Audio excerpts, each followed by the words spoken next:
Hi, this is Tim. In this video, we're going to talk about how to use the Manchester code to send information over a basic discrete input and output.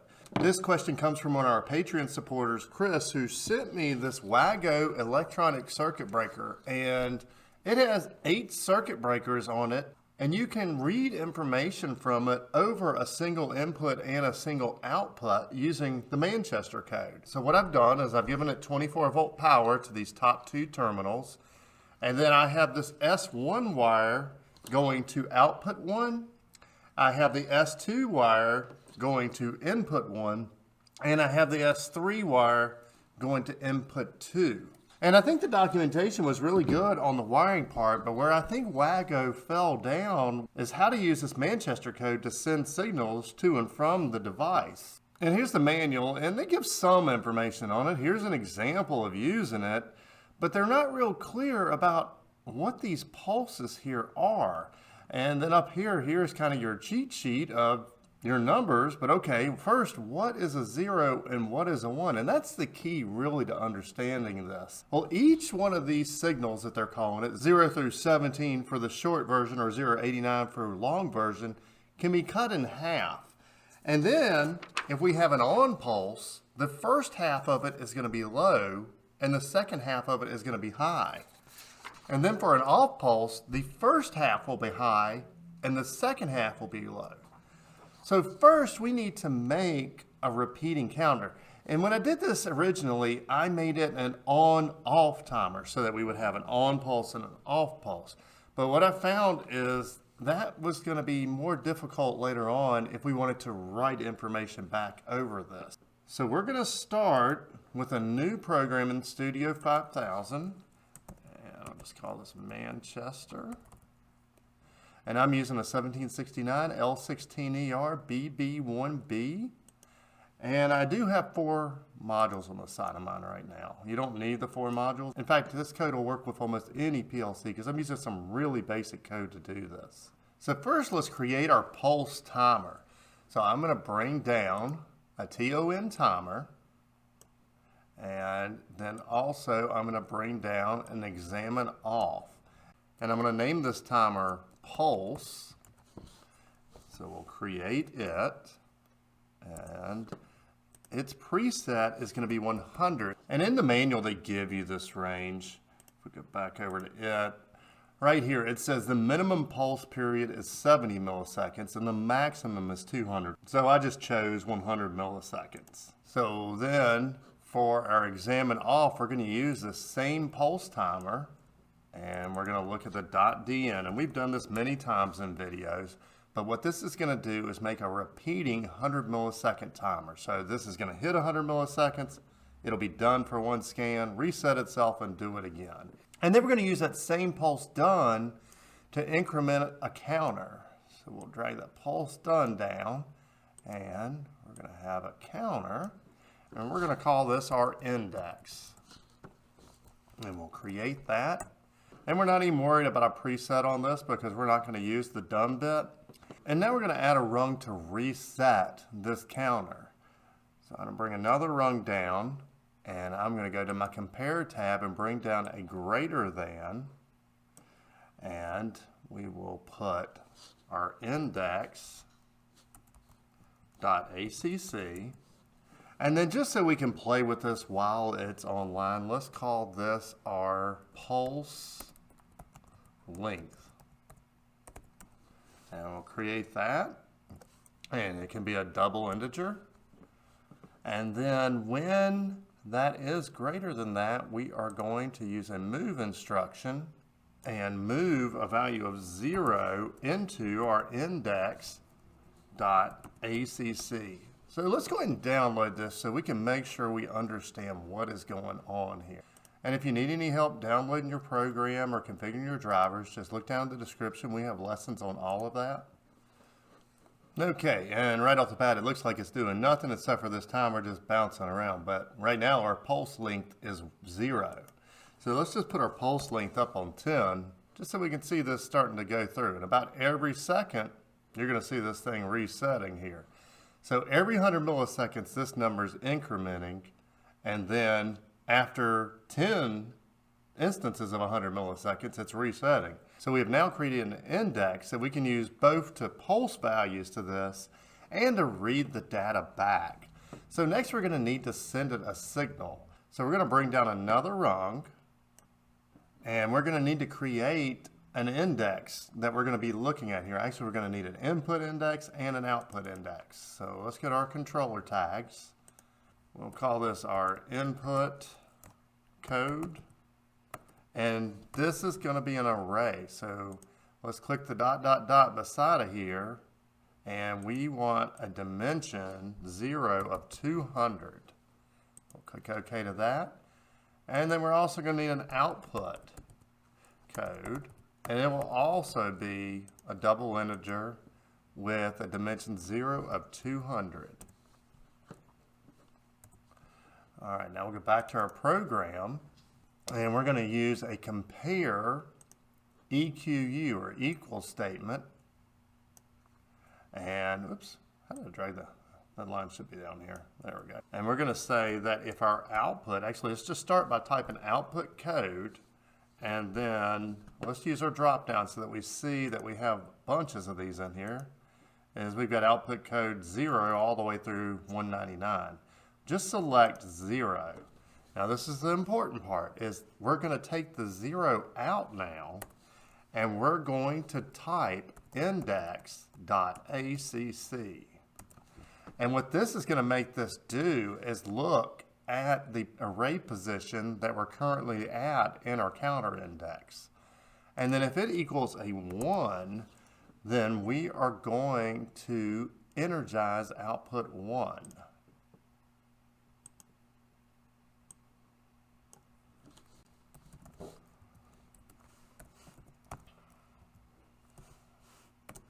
And I am just going to call that our Wago S2, because that's going to pulse that S. Is it S2 or S1? Wait, let me make sure I'm connecting there. Nope, that is Wago S1. That's our S1 terminal. Put that in there. Okay, and that gets us started on something here, but now we've got to figure out these on and off pulses. And so going back to me saying that this is an off pulse, right now we just want to read it. So we've just got to get it pulsing something so that it will respond. And this is the key to getting this Manchester code to work. So we're going to now go into our controller tags, and we're going to look at that output code because that's what it's using right now. And then each set of 2 of these is going to be one of its bits. So if we go back and look here at the manual, then, well, first bit 1 is a start bit, which tells it that we're starting. And it says it should have a value of 0. But again, we're going to saw this in half. So we're going to go and in output 0, we're going to put a 1. And we're going to make sure we have a 0 in number 1. Now this is going to look confusing for a second, but just follow me on it. So this is bit 1. So I'm going to put start bit 1. And this next one's going to be the same thing. All right. Now, since we're going to want all of these to be off signals to start with, all of our even numbers are actually going to be a 1. So if we look at my little cheat sheet here, then for an off, the even number is a 1 and the odd number is a 0. So we're going to go down through here and we're just going to put a 1 in each one of our even numbers. Whoops, put 11.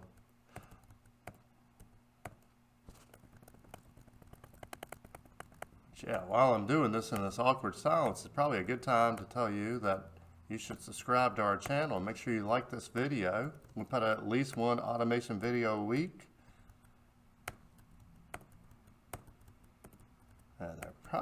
Somebody will probably tell me in the comments I could have used like a for statement and done this automatically. And that might make a good video one day. But right now we're just trying to get down here around 190, and then we'll have to figure out where I'm supposed to stop at. Make sure I'm not getting off. Every even number should have a 1 in it. Now we need to know where to stop sending these 1s and 0s.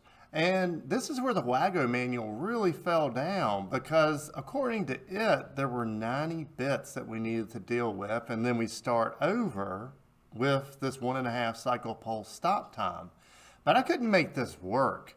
I actually had to send 1s and 0s all the way to bit 193. So if we go back here, then I had a 1 in 192, and then 193 again is a 0, and then I need my 1.5 stop pulses. So 194 is a stop pulse, 195 is a stop pulse, and 196 is a stop pulse. So our final bit is bit 196. So over here on this pulse length, I'm actually going to make this 197 because that'll get us through our 196 bits. So that should give us a pattern of a bunch of 1s and 0s and then a 1.5 second pause there at the end. So let's right click this output now and trend it. And sure enough, we're getting lots of 1s and 0s, and let's go ahead and zoom this out some. So let's see, we're at 196. So that should be, what, 19 seconds? Let's go to our x-axis and make this 30 seconds. Okay, and we should be coming up on another stop. There you go. So see, this wide spot is now our stop. So that tells us where the beginning of the message is, or both where it tells the Wago and tells us where the beginning of the message is now. Now, yeah, this looks like a bunch of crazy lines right now. But we also wired input 1 onto it, and if we look now, every so often we are getting a pulse on input 1. So we come around. I think it's right at the beginning of this, so it should be any second. We get there we go, got a few pulses coming in on input 1. So now let's trend input 1. In fact, let's add it to the same trend. So let's right click anywhere on this chart and click properties. And then let's go to our pins tab, add and configure, and then let's select our input 1.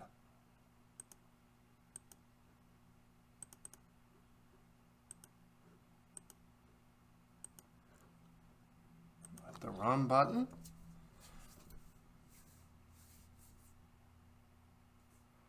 And yeah, we're sending it lots of 1s and 0s, but not getting anything. But okay, right there at the beginning of it, see, we start to get some data.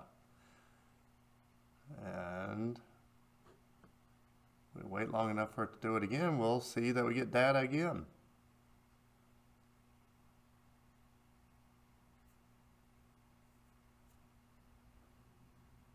All right, and there it goes again. So see, now we have a nice repeating pattern that we can parse out.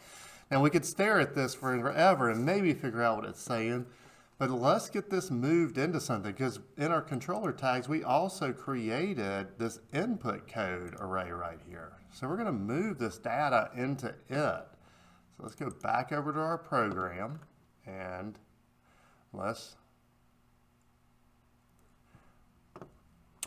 bring a rung down. And so again, we're going to look for this same pulse on. In fact, I could add it to rung 2, but we're going to just put it right here. And then we're going to go to our bit tab and add a 1 shot. Because we only want to capture this bit, because we only want to capture this data just on the moment this changes. And let's just call this capture bit. We'll create it. And then let's look at that input, which was local:1:i.data.1. And let's go ahead and put this as the S2. And let's add a description of this. Let's make it, this is our S2 Wago, or I guess to be consistent, I think I put Wago S2 on the other one. All right. And then we're going to bring down a move. Okay, if it is a 1, then we are, if this is a 1, we want to move a 1 into our input code, and then we want to put index.acc, and that'll give us the precise position of it at that moment. All right, now that's if it is a 1 or true. We also need a 0 if it's false. So we're going to put a branch here. And actually, let's just highlight this, and we can copy, and then we'll bring it down here and paste, and we're going to change this.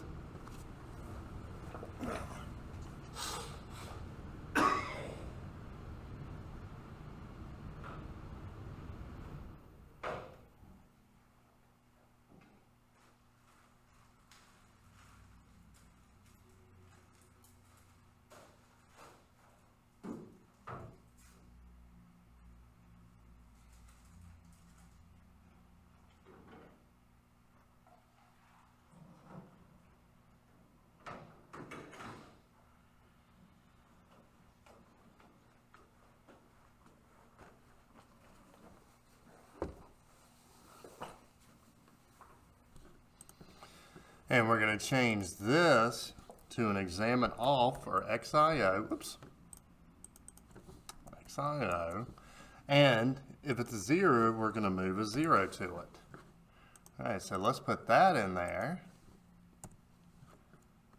And then if we go to our controller tags and go to this input code, and we're going to see we're starting to fill in some data. And yeah, if you wait 19 seconds or however long it is, then you'll have data in all of these boxes. So now we got to start parsing out what in the world all these 1s and 0s are.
Oh my goodness, I didn't have that on during that whole thing.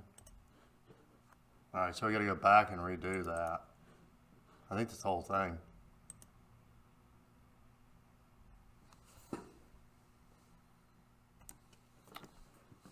And you know, as cool as it is to look at these lines here, it's going to take a long time of staring to figure out exactly what that means. So let's capture this data and move it into that input index that we also made. So back in controller tags, we have this output code, and that's where we're sending all the stuff. We also made this input code. So we're going to add another rung. In fact, we could do this in rung 1.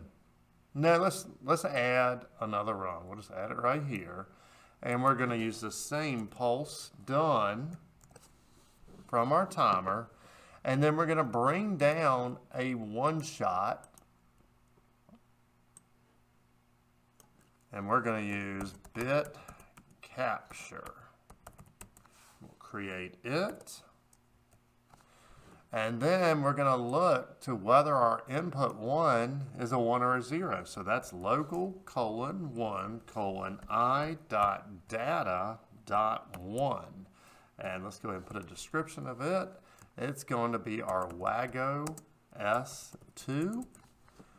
And if it is a 1, then we are going to move a value of 1 into our input code bracket index.acc bracket.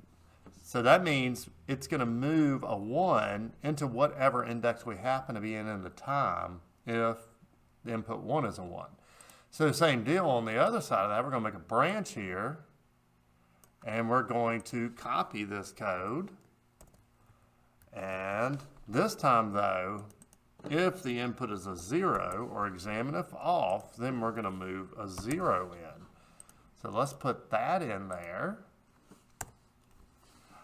And then let's go to our controller tags and we should see some input code starting to fill in. All right, and yeah, we got some 1s and 0s here. Now the question is, what in the world are all these 1s and 0s? So that's where we're going to start having to hash this out. So looking back at our manual, we see, all right, bit 1's a start bit. So it should be a start. And then we should be able to roll right through here. This should be channel 8, 7, 6, 5, all the way through here.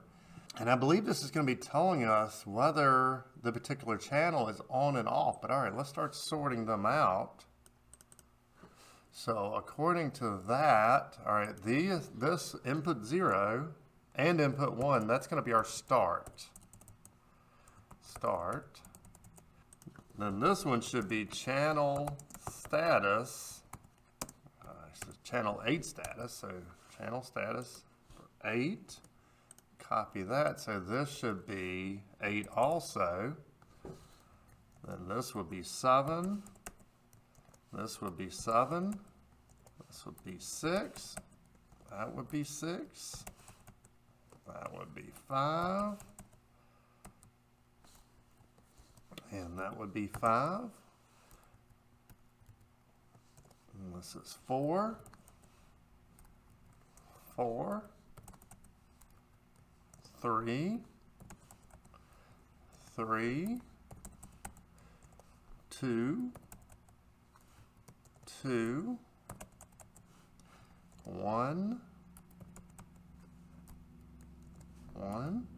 So according to that, channels 8, 6, 4, 2, and 1 are all on. And if we look at the front of ours, then yeah, channels 8, 6, 4, 2, and 1 are on. So these green indicators here correspond with there being 1s in these groups of boxes. Okay, so the next one, at least according to the manual, would be overcurrent or tripped. So if that's so, man, I wish there was a way I could quickly copy and paste these. But so this should be channel 1 or channel tripped. Actually, it would be 8. It starts at 8. All right, well, first, are any of these tripped? Because there's the key. Well, let's see. So that would be 8. I'm not going to enter them all. 6. Oh, gosh, maybe I do need to enter them all. Well, here, I'm just going to enter a number. 7, 7, 6, 6, 5, 5, 4, 4, 3, 3, 2, 2, 1, 1. Okay, so none of them are tripped right now, but if I take, all right, let's see, we have channel 1, and there's a dial here on the side of these. And so I'm going to turn it all the way down so it takes the least amount. Then I should be able to take a wire from channel 1 and I should be able to take it to ground. Oh, well, and the thing about it, that also shorts my PLC out. So yeah, while we're waiting on the PLC to come back up, please take a moment to like this video and subscribe to our channel. We put out at least one automation video a week. And we can see here though now, we do have a flashing light here on channel 1. So I did short it out and it did knock us offline. I'll go online and we should see some 1s right here if this works.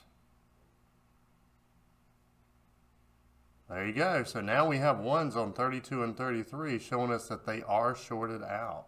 Okay, so using that, you can probably parse out the rest of it because while their documentation on this timing was really bad, they did document exactly what all the things are.